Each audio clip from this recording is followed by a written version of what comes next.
Now. Yeah, I'm ready. All right, let's go.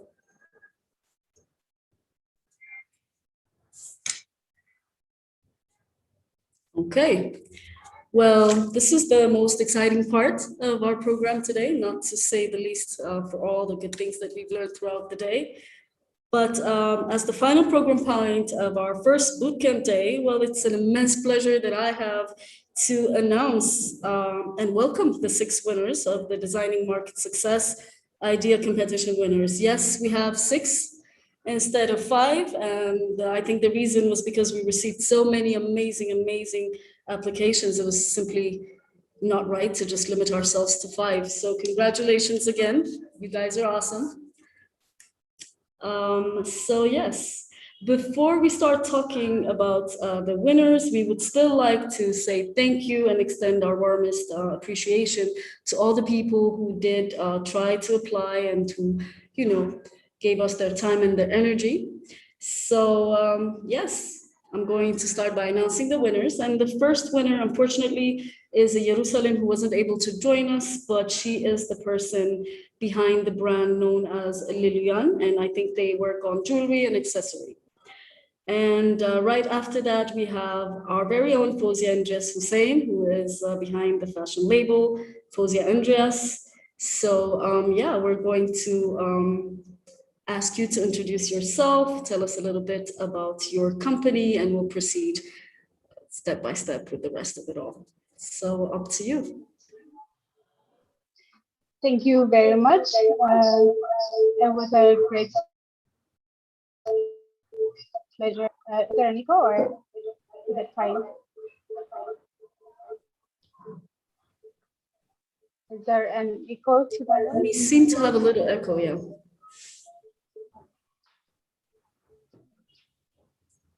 Okay, can we try it one more time? Okay, no? Yeah, I think it's better. All right. Okay. So I am Fozia Endrias. We have been working on the brand for about 3 years now. Fozia Endrias is a fashion brand.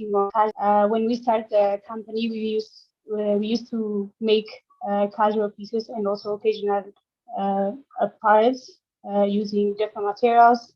It was like an experimenting time for us. We tried working with imported fabrics and also fabrics that we could find here. But then finally we got introduced into the hand-woven cotton that very talented weavers, the local weavers make here. So we stick with that. And then it was a really good point for us because it was an interesting idea. It introduced us to opportunities we had in the country. So we decided to work with weavers, and now we're designing our own textile along with these weavers. And we're mainly working with women employees.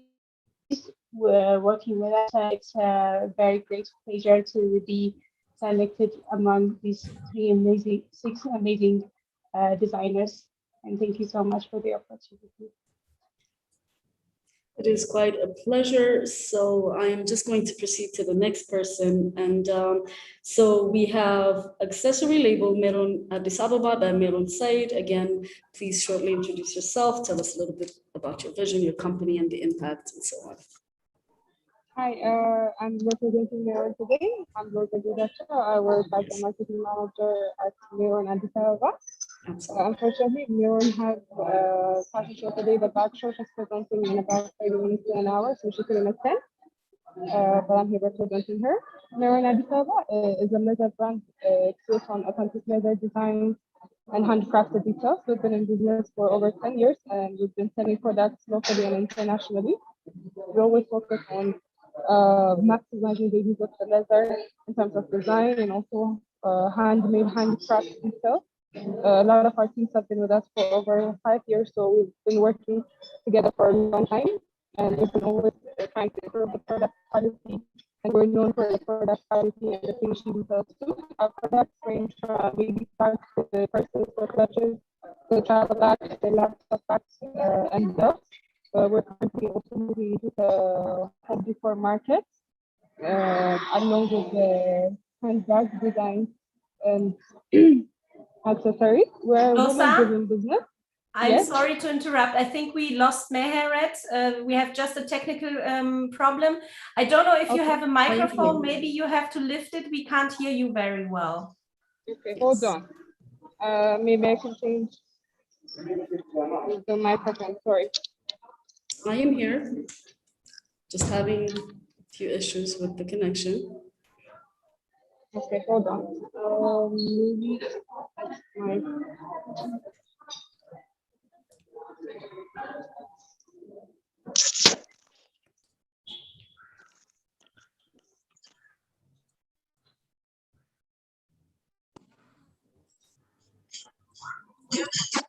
Hello, can you hear me now? Hello? Yes, now it's much better. Thank you. Yes, we can hear you. And you know, it's a webinar. It's COVID-19. We can't sit in a room. That was bound to happen. So no worries. Just keep on talking now. Okay. I was just saying we've been in business for over 10 years, designing bags for international and local markets. Our products range from ladies' handbags, purses, belts, to gentlemen offerings such as backpacks, wallets, and belts. We have 2 shops in Addis Ababa. We also export our products to the US and European markets. We are a women-driven business. 80% of our employees are women. I work in marketing. Our management team is also women. We have our production manager is also a woman. So we're basically a woman-driven business. We try to be an ethical brand by providing clean and comfortable condition to our employees and minimizing waste, also upcycling and fully upcycling our leather scraps. That's also part of the project we pitched here today, planning to upcycle the leather wastage, the offcuts, and some of the leather with defects to make it beautiful purses, backpacks, clutches, wallets, and different designs. Also, we're expanding our offering to home decor. So we're also planning to use our upcycle laser to home decor made from leather. We focus on being responsible fashion brand by leading more conscious lifestyle. Our manufacturing space doesn't throw any waste to the environment. We also, like I mentioned, upcycle our products. In the past 10 years since the founding of Meron Addis Ababa, we've been transforming the leather industry into Ethiopia by producing high quality and beautifully designed products, creating job opportunity, and inspiring mentoring upcoming designers, as Meron has been doing for the past 10 years. Meron Addis Ababa operates as a brand and under Leather Exotica. It started because the availability of high quality leather in Ethiopia and the lack of originality design and the poor finishing drove Meron to start Meron Addis Ababa. And our customer feedback have been very positive so far. We're one of the leading quality brands in terms of leather bag designs in Addis Ababa, and we're also been striving to export more of our products to the worldwide markets. Thank you. Okay, so I'm trying to keep my camera off, but I'm here because of connection issues. Thank you so much, Loza Getachew. I'll get back to you because all that women power talk just got me going. I'm so encouraged, including the panel. No disrespect, Kaleab, but I see a lot of our ladies are shining here. No problem with that at all. So next up is Kunjina, what a beautiful name that is. Kunjina, of course, the fashion label of Kunjina Tesfaye. Again, same draft. Tell us who you are, what you do. Thank you. Floor is yours. All right. So my name is Kunjina Tesfaye, founder and creative director of Kunjina. Kunjina is a ready-to-wear brand that does comfortable and stylish pieces for people within the age range of 20 up to 40. What makes us unique is we narrate stories of our inspiration on the garments using crafted details like hand painting and embroidery. So usually we work on ideas or concepts from my personal experience. So we believe that when the idea is more personal, it portrays a true feeling which in the end, the product or the outputs will become authentic. So we started in 2017, so it's been 4 years since we started. I started the brand while I was in college, fourth year student in college, and in 2019, I collaborated with 2 Ethiopian designers to open up a shop. So I've been working on my brand full time from then on. Thank you. Well, congratulations again. And we also have our 5th winner, who is from the accessory label of Tigist Seife Haile, Root and Style. Again, Tigist, can you say a few things to us if you're with us? Hi. Hi. Hello, everyone. I'm so excited to be here. My name is Tigist Seife. I'm a founder and CEO of Root and Style. It's a culturally inspired leather product brand made in Ethiopia. And our brand mission and vision and also passion is to make an African look leather product design and make it accessible to the world.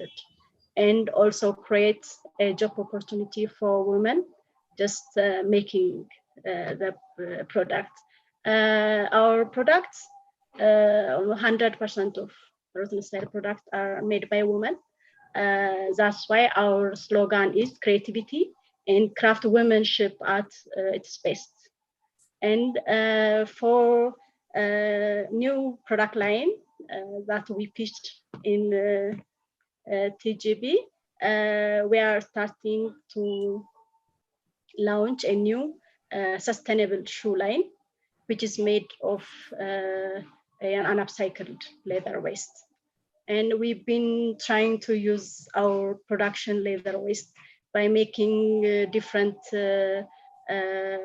materials like rugs, floor rugs. We've been doing bags, we've been working on jewelries, but it doesn't cover all the wastes. And also we are watching that there are a lot of wastes from different producers. So we decided to create a line that's really only made like 90% of the product is made by upcycled leather. It's a shoe line, and we make sure that that shoe really tells a story, that it's not upcycled, and the customer really recognize it's an abundant leather, but it's become a beautiful shoe.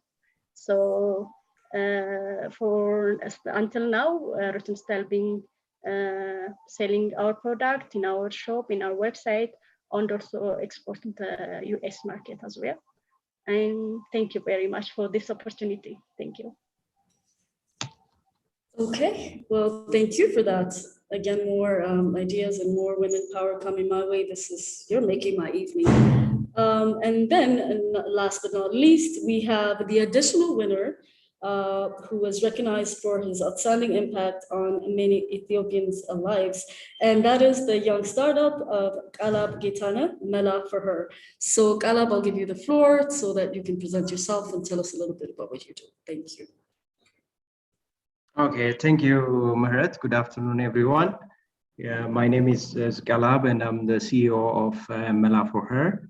MELAFORHER, Mela in Amharic is mean solution, and MELAFORHER is a new startup company. We just started, in fact, last year in the middle of COVID-19, and our aim is we are trying to produce a sustainable menstrual solution, mainly producing reusable pads, and we have 3 lines of products, and which is the Mela Premium, which is the quality product with high quality textile, which I have a photo of just in case you want to check it out. This is one of our premium product.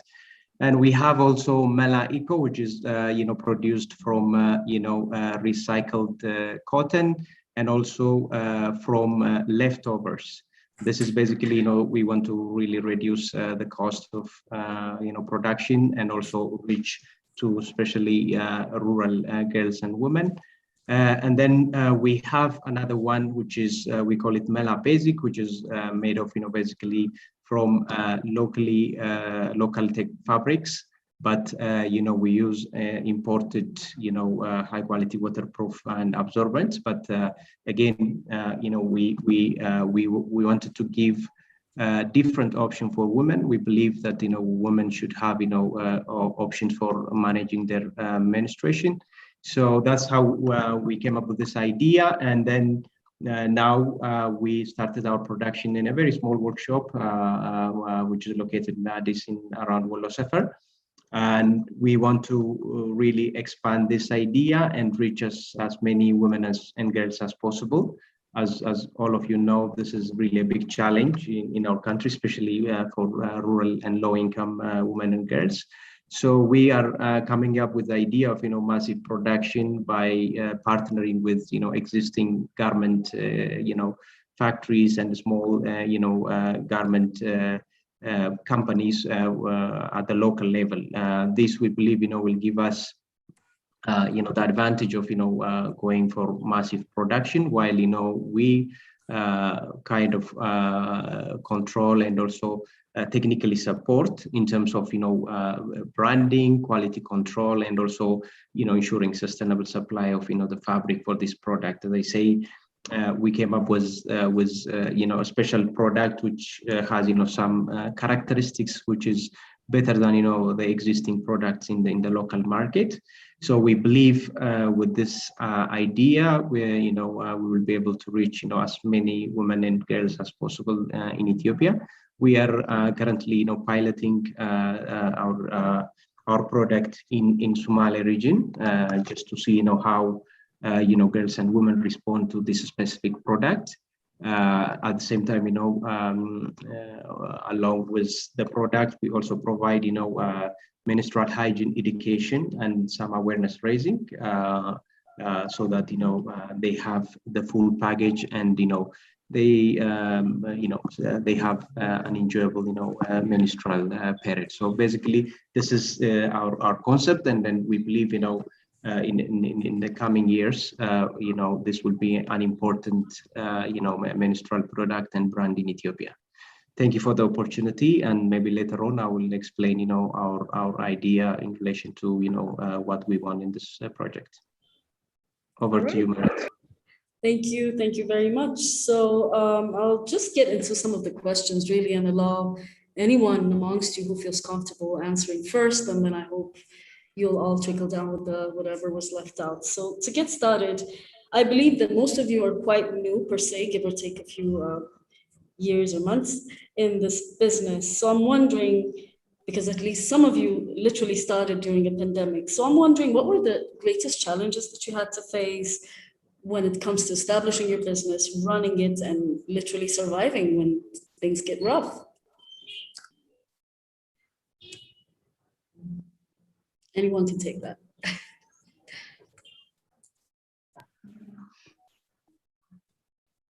Can I come in, Meron? Sorry? Ask the question again? No, can I come in? Absolutely, yes, you can. Whoever wants to can, please. Okay. Well, in our case, as I say, since we started in the middle of COVID, it was really challenging, starting from registering the company. At that time, all the government offices were not working at full capacity. So the whole process took quite a long time. And later on, also we had some issues related to the importation of the fabrics related to this specific product. Initially, the government announced that there was some kind of tax advantage for menstrual products, but later on we discovered that it was related to disposable kind of sanitary pads. So we had to go through all the challenge of advocating for this and then trying to justify why this is important and all that, which somehow took quite a long time. Still, the issue is not fully settled, but that was quite a big challenge. But we believe and we hope that once this is settled, it will be quite a big breakthrough for the sector. So that was the main challenge. Thank you. Over to you, Meron.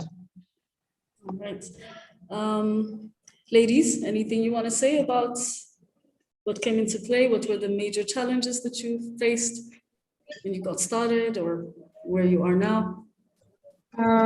Maybe one challenge I could add on is recently, due to COVID, our sales has diminished and decreased. Most of our local sales came from foreigners, tourists, because of tourism slowing down. That was cut back, and also we couldn't export a lot of our products due to COVID. But our production has a facility started producing face masks, and that was very helpful for us to sustain the production team and also our admin staff. So that was one of the major changes we faced in recent times, and it's still one of the challenges we face till today, because the world is not back open fully yet, and our sales has not been as we expected since the beginning of 2020. Okay. Yeah, I can relate to that. I think it's impacted pretty much everyone, let alone the fashion industry. Anybody else? Or I don't want to be too pushy, so if there are no challenges, hey, why not? Yeah. Or if it's been said, what do you say? Yeah, of course. Please. I would say the biggest challenge for us is materials, because we're working on textile and we don't usually find the colors or the fabric or the texture we want available readily in the market. Even if we're working with weavers, there's always a shortage of colored yarns and also dyeing in general. So I think that was the biggest challenge I say. But you say it's like when you're faced with challenges, you always get some kind of opportunity as well. So it gave us a platform to always do something new and to approach the market with fresh things every time. Yes, that's the beauty of challenges. They bring out the best enough, and at times they bring things we never thought. Like Loza said, they switched into making masks, and you find alternative ways of surviving, and that's the beauty of being a creative, I guess. Anyone else before I jump to the next question? I don't want to be too pushy. Let me know, ladies. No? All right. Okay. Yeah, here we go. Actually, regarding the COVID, actually, I think. Can I interrupt you politely and just ask you to maybe tilt your microphone so that we can hear you? Okay. Can you hear me now? Yes, I think it's better. Okay. Yeah. Okay. Regarding this COVID season, I think Loza already mentioned it, because it was a difficult time for, I think, maybe for all the industries. But when we talk about the whole industry, the big challenge of the local made products is to make the population really accept the local made product, and also have the give a chance to try, because most of the customers or were maybe exporting or were selling to maybe the tourists or the diplomats or other customers, but majority of the population is not the direct customer. So it's still a challenge, but still we are trying to make the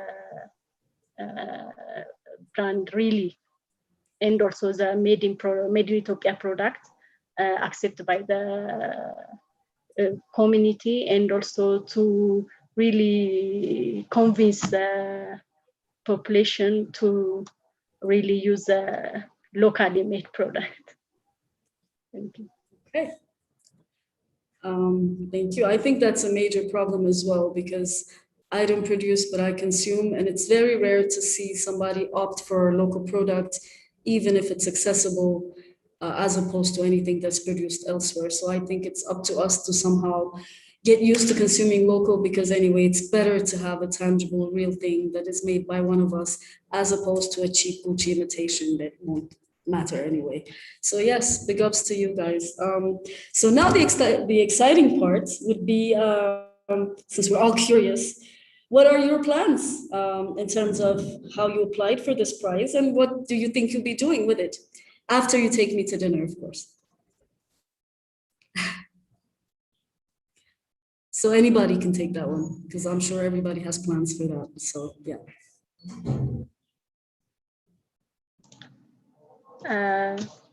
Can I start? Can you hear me? Start. Yes, you can start. Oh, okay. Actually, it's a new product line. It's an upcycled shoe. So we're going to make our workshop arrange for this product line and make a prototype, sample, and test for the market for about 4 months. So we're going to launch this new product line. This is the plan for this project. That sounds like a good plan to me. Anyone else want to share what they're doing? Their prize money. Yes, Merit, can I come in? Sure, please do. Okay. In our case, as I mentioned earlier, initially, when we set up the company in our workshop, our idea was, to have, the whole production in our workshop. But one of the things that we learned, through the COVID was, since things were a bit complicated. Then, we have applied for the project. Sorry. Yeah. Yeah. Hello. That was a minor interruption. Go ahead. Okay, no problem. So yeah, initially our plan was, to have the whole production in our workshop, but later on, because of COVID and other complications, we had the chance to kind of rethink what is really the best strategy, like to speed up production, to be more effective, cost effective, and also to see, how the sector works. And finally, we came to learn that there are quite a lot of, garment factories that are idle or affected by COVID-19. And we come to learn that, there is this idle capacity that we can exploit, and then make sure that, we go for a bigger production, and we reach, as I say, as many women and girls as possible. So with this seed money, we are planning to get some technical support to standardize our product. Since we will be outsourcing the production, we need to have, a very strong quality control. So we'll be investing on that. And then also establishing the brand, and then getting some technical support, to accompany us through this process, and especially bringing in, a few small garment factories to work with us, on a service contract basis, because we will be the one kind of providing the design, the material, but they will be in charge of the production. So we will be mainly using for that. And also during this time also we had an issue related to power interruption. I'm sure most of my my colleagues here also have this problem. Initially we didn't really thought about that, but it's really affecting our production process even in our small workshop. So probably we'll also invest a bit on having some kind of backup generator and all that related to making sure our workshop functions properly. And then finally, the other part is related, the other component that we will be investing on is on the communication and also branding part, which, as I say, when you work with other partners, you need a strong branding and communication. So we'll be also investing, some part of, the seed money on that. Overall, I think with this, we will be able to achieve some effectiveness, efficiency, and also, in a way, we will also support other small garment factories that are, struggling with the effects of COVID-19. So in a way, it will help us to join hands and pass through this challenging time. At the same time, trying to achieve our objective, with low cost. So that's our plan, and we hope we'll be able to achieve it in a very short time. Over to you, Meron. All right, again, sounds good. So now I'm going to start putting the rest of you ladies on the spot, and no particular order, but since your name is closest there, Kunjina, any plans for that seed money? Okay.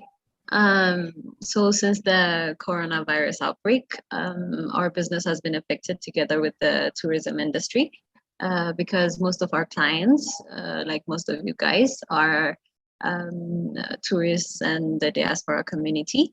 So we were able to survive the past year by mainly producing face masks. But then we thought of why not like take our products to our consumers, since they can't come and buy it from us. So we were actually thinking about this for a while. So we partnered with so I have a partner in the US that's going to help me with the logistics and the shipping and everything. So we're gonna start shipping our products to the US, and then he's gonna distribute the products from our website. So we're going to use the money to produce our next collection, which I've been working on for the past year, but due to the pandemic, we weren't able to develop it fully. So right now it's a good opportunity to start working on the idea again, and then do the production and ship the products. So this is our main idea. So I believe the collection relates to the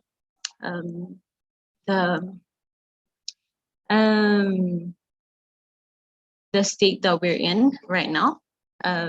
So people would understand or would relate to the idea, and I think we have a competitive advantage because our consumers or our customers aren't we don't cater for a specific community like the Habesha community.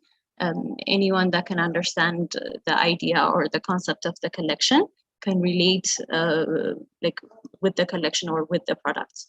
So that can give us a competitive advantage to actually sell abroad. Another thing, we're gonna use hand-woven products from Ethiopia. So I think that speaks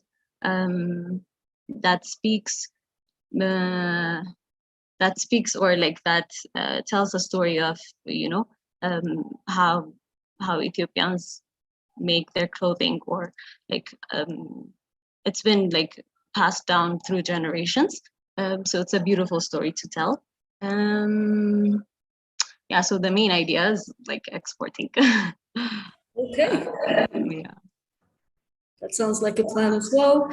We have Fozia and Loza left. Tell us quickly a little bit about what you plan to do, and then we'll eventually open up to the remaining of the participants so that they can drill you a little bit. Up to you, Fozia. Okay. So our plan would be we want to get more into production of sustainable textiles. So like I mentioned earlier,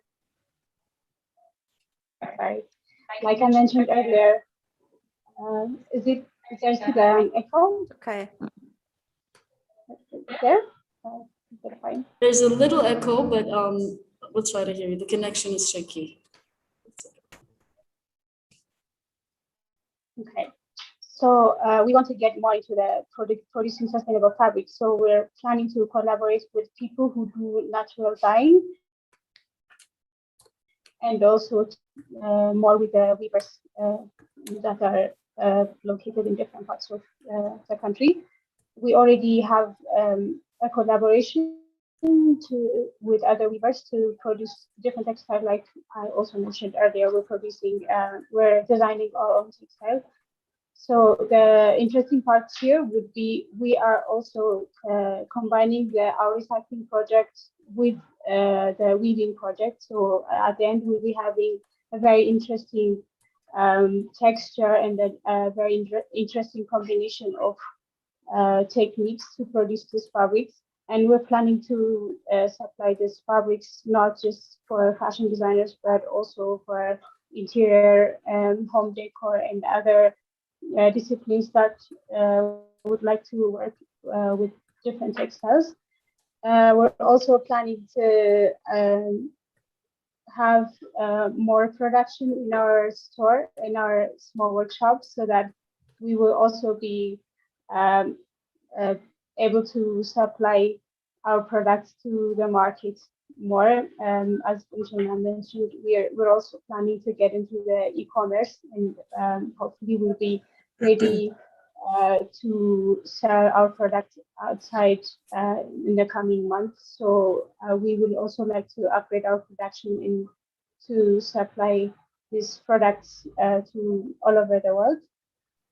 And yeah, and also we are planning to make some more marketing so that we can reach more to our target customers. This is the plan. All right, that sounds like a good plan to me as well. And last but not least, Loza, please tell us a little bit about your plans. Okay, we submitted our upcycled tote bags for the idea competition. The idea is we have a lot of leather waste made from cutting to make bigger bags or smaller bags, and leather that come with defects, and those are usually thrown out and not used. So we want to minimize that wastage and make beautiful combination of different leathers to make different types of bags, like tote bags, backpacks, clutches, wallets, and different kinds of designs. The apparel industry is actually throwing a lot of waste to the environment and contributing to the global waste landfill, and we want to do our part and minimize that wastage and make beautiful designs. However, to make those designs, it's labor intensive. It takes a lot of time to cut, to trim, and to work on those bags. So we want to outsource and train the youth and women in leather craftsmanship, so they can in turn sell the cut leather parts to us. While they make a profit, we also make a profit. These types of the upcycle bags we have got a lot of demands from our export market and also local markets. So we want to expand that production. And for us to expand that production, we need a lot of trimming, cutting, the waste lasers, the offcuts, our production or other leather manufacturers throw out. So we want to train youth and women specifically on the leather craftsmanship. So they'll sell it back to us, and we make a lot of the bags, and we'll be able to sell it, making a profit. So that's the idea behind it. And we believe by making upcycle bags, we do our part to not throw any waste into the environment, and also rather than using new leather parts to make new bags, we can use upcycled wastage or scraps leathers to make very unique, very beautiful designs. So far, we have gotten a very positive feedback from customers. That's one of the reasons we applied specifically with this bag. And also the idea is we're able to give people an opportunity to sell the leather back to us, which helps them to earn money, and which helps us to take less production time to make each of the bags, making our production space more effective in terms of time, in terms of the leather usage. So that's the idea behind it. I think we'll explain more in the future. Thank you very much, Loza, for that explanation. And I do have a question from the audience. And it's not so much a question, but I think it kind of would guide us further. So it goes on to say, how and why did you all decide to work on a sustainable part of the story? And how come you firsthand thought of creating an impact, because it comes out in everything that you've said, from Kaleab to Fozia to Kunjina to each and every one of you. You have showed us that it's not just a whim where you feel like, hey, I'm good at this, let me design, but it feels like you've also thought of the impact that you're going to have and of the sustainability aspect. So if you have done this, I also have a continuation. Do you think that it's worth it to dwell on the sustainable aspect of the story? And if it's worth it, why? So anyone can go. Yeah, and I'm done.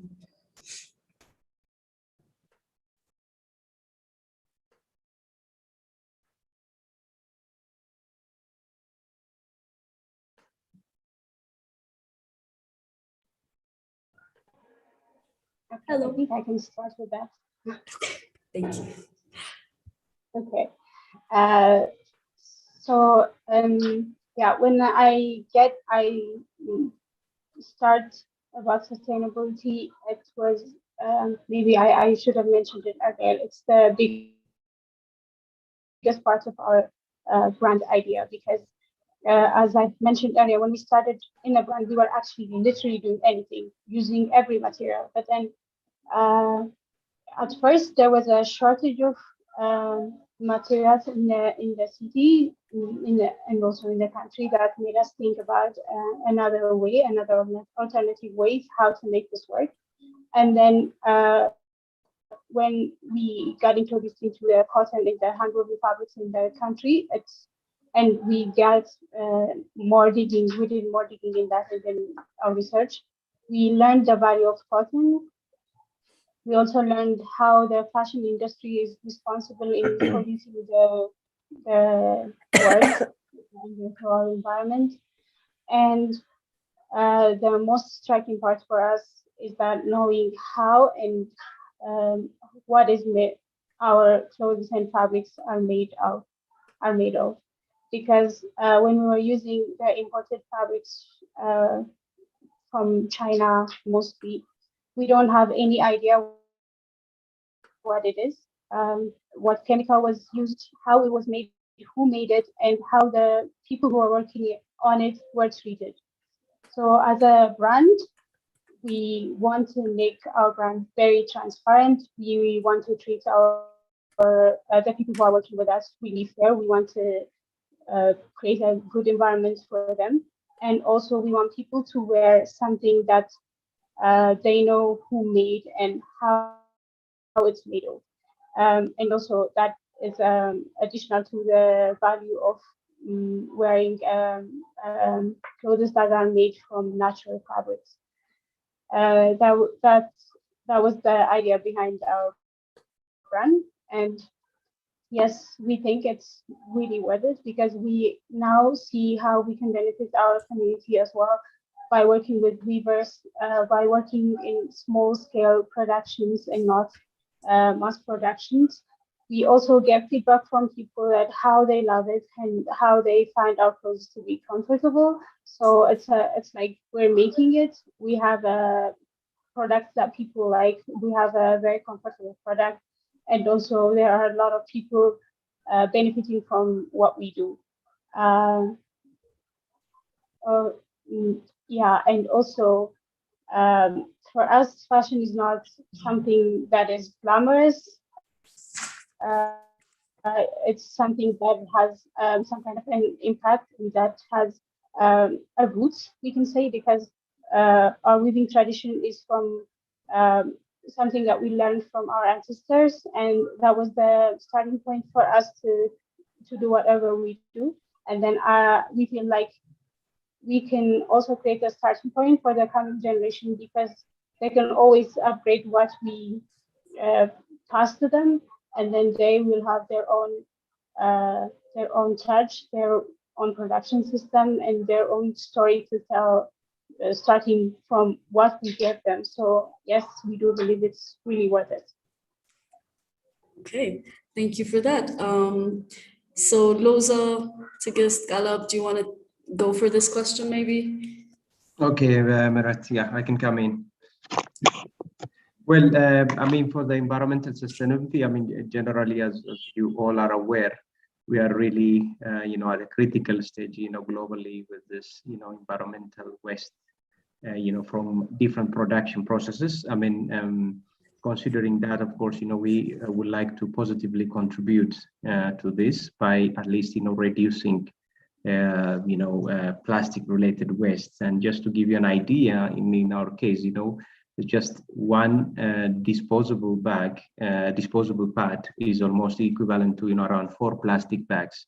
So this, you can imagine, through, the ministerial management process, how many, disposable pads we are dumping, and how this ends up, in our lakes, rivers, and also in the soil. So this has a huge impact, and from the beginning we were conscious about that, and we want to give, a sustainable solution. As you have seen in our motto, also we want to give a sustainable solution, to a ministerial management process. So in that sense, we are conscious about that.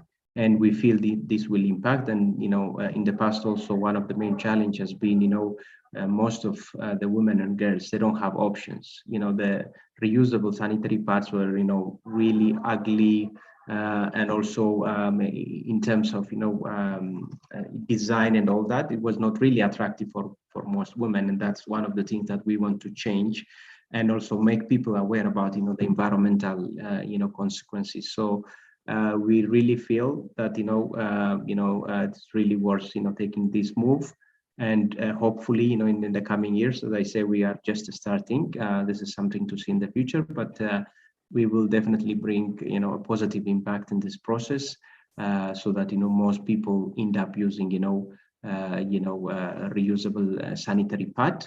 And from our side also, in the coming years, we will keep improving the design, the quality, and other characteristics of the product, so that most people are inclined to using reusable sanitary pads. So I definitely say that it's really worth taking this move, because I'm also, although this is not my idea, my wife is behind this idea, but also I come from a water sector where I see that quite a lot of impacts are happening because of plastic bags and other disposable plastic related materials affecting our lakes and rivers. So in that sense, I definitely believe that the move we are taking will have a huge impact in the future.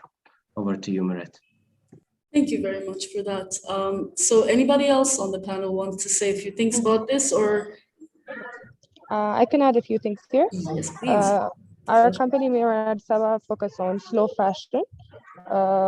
In the recent years, we have seen how high fashion is affecting the environment by people throwing out their clothing items and often changing what they wear, what they carry, and that's very dangerous for the environment. So we want to do our part. Our products are already sustainable.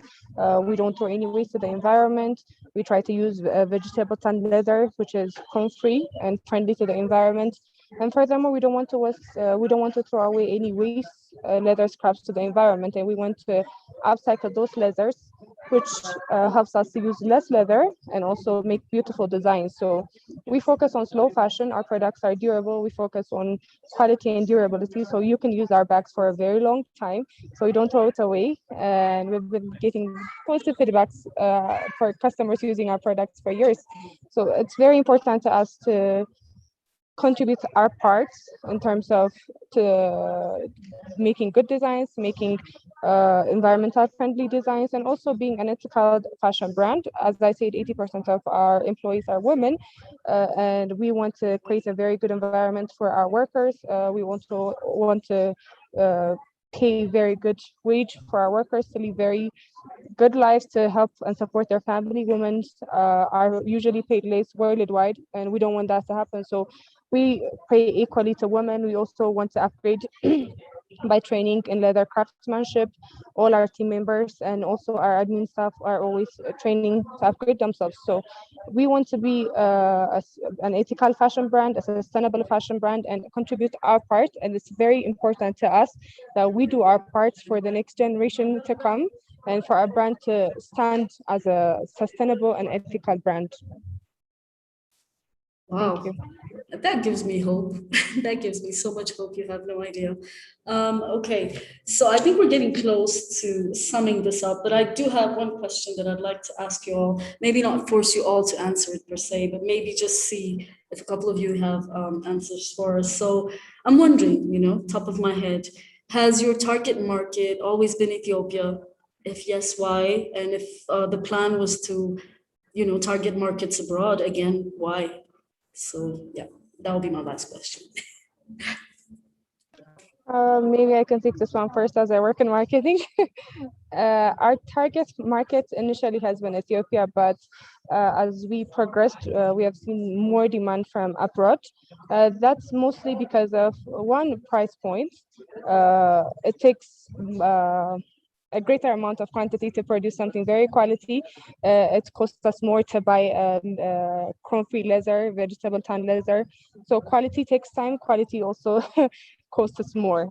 So due to that, our local market is not as we hope it's going to be, but we're planning to produce more bags, which will cut back our costs and decrease our selling prices. So we hope the local market will be expanding, and we hope we'll be selling more to the local market. But as of right now, we also our main target market is the export market, because our prices internationally are very competitive, are lower prices, and we're able to compete with other brands in terms of quality, in terms of design, in terms of price. So our main target is export market due to the reasons I just stated. But we hope to be selling more of our products in the local market too, as we increase production and decrease prices.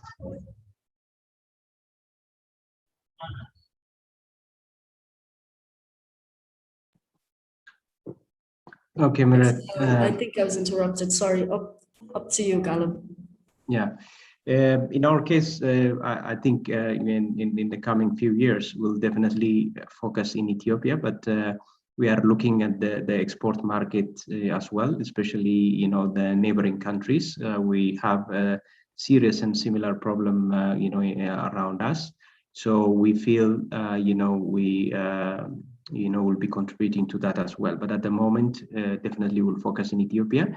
But the other reason, besides trying to reach out to as many women and girls as possible, even in the neighboring countries, the critical challenges, as you know, in Ethiopia, getting a foreign currency is really tough. And still, in the coming years, we will depend on importing some critical fabrics from abroad until our textile sector is well developed. So in that case, since we have that challenge, probably targeting up to 25-30% export market will help us, at least to address, and get hard currency for critical raw materials and inputs. So definitely we are looking into that, but at the moment, honestly speaking, we just want to focus locally and consolidate our production and branding, and then progressively go for exports. Okay, that makes a lot of sense. Ladies, anything else you'd like to add? Do you want to tackle this question? Okay. For us, Rotten Style target market is both local and international.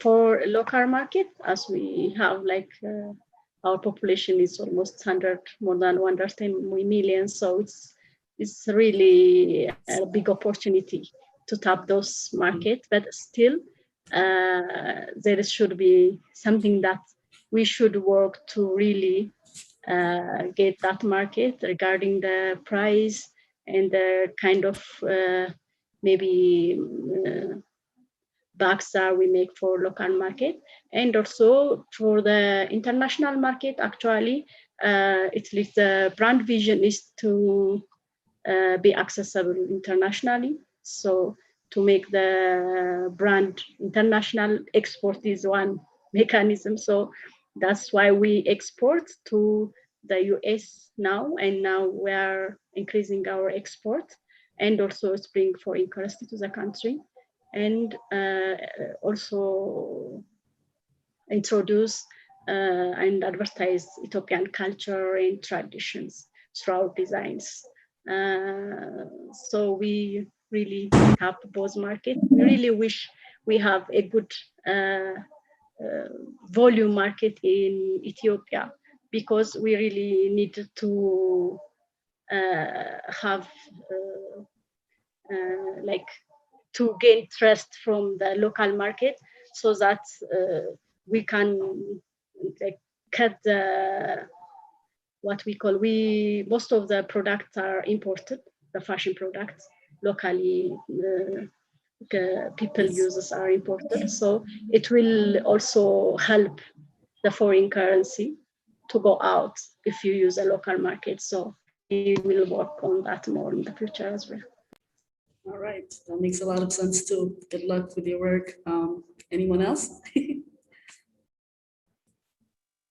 Okay, to add more that for us, I think it's both the international and local target market we have, because even though it's inspired by our ancestors and the traditional wears, the pieces we do are casual wear, so it's for everyone. And also we believe that everyone should be wearing a sustainable brand or a sustainable textile, a sustainable fashion. So it's open for everyone. And our products are both for local, the Ethiopian people, and also for everyone internationally. Okay, thank you very much for that. Anyone else? Okay. I don't want to take the floor too long. So for us, since 2019, which is the time we opened up the shop, we've been trying to study our market, and majority of our customers are the diaspora community and tourists. That doesn't mean that we don't have local consumers too. We do, but when it comes to majority, it's the diaspora and the tourists. So I feel like the local market, design-wise, it's limiting. Because we Ethiopians don't like to wear something that is like loud, the colors, the silhouettes, and everything. So it's a bit limiting. So I think, and we like our freedom to create and design. So I think the international community, or I think we would sell more, or people would understand our aesthetic more abroad. So that's why we're getting into the export markets. That's our next step for the brand. All right. Okay. Well, if there isn't anyone else who would like to take the floor, I don't want to be pushy again. Anyone else has something left to say? No? Because it's so fascinating to have all this talent in front of me. I'm just like, oh my God, I have so many things to ask you. But I guess this is just the beginning of a major conversation. I'm sure I'll be on your backs as well for additional info. But on that note, I have to thank all the speakers from the beginning of this bootcamp. First day, you made it a success. Thank you all for your insights. Thanks to all the participants for their engagement and the questions, because today we were able to learn quite a few things, and it starts from the essence of creating a purposeful brand, the value of having a clean and a clear communication. We also understand further the importance of establishing trust and ethics when it comes to collaborating with others. We were also able, thanks to Anne McCart, to understand further what it means to maintain a brand's DNA and what it might take as well to make a brand succeed. Of course, our Benya Mesfin gave us all the nitty-gritty when it comes to access and opportunities in the financing world.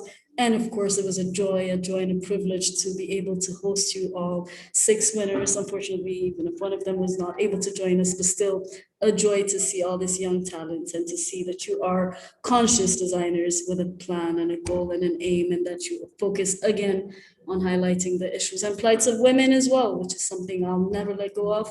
So yes, I'd like to thank you all for joining us and for staying with us this long. Of course, I hope you join us again, same time tomorrow for continuation if you are around.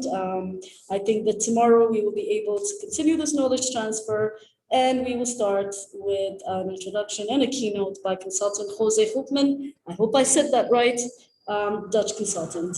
And yeah, on that note, if there isn't anything left to say, I guess it's going to be goodbye, I guess. And again, kudos, big shout out to you guys. I don't know why I'm more excited than you. I'm like, I'm so happy for you all. Congratulations. Thank you. All right. Thank you. Thank you so much. Bye. Okay. All right. Good I evening. apologize Bye. again for Thank you. having Bye. been in the shadows. I'm trying to turn on the lights, but the lights are gone, so I'm literally using my phone to stay in touch. That's why I was hiding. But you know what it's like to work here. So yes, this is part of the story. So I just switch off my camera. So no disrespect there. Okay. Yeah, so thank you again for joining us and keep shining. Oh, Thank you. thank you. Okay. Thank you. Have a nice evening. Bye-bye. Have a Ciao. good evening. Bye. Bye-bye. Good evening. Thank you. Okay.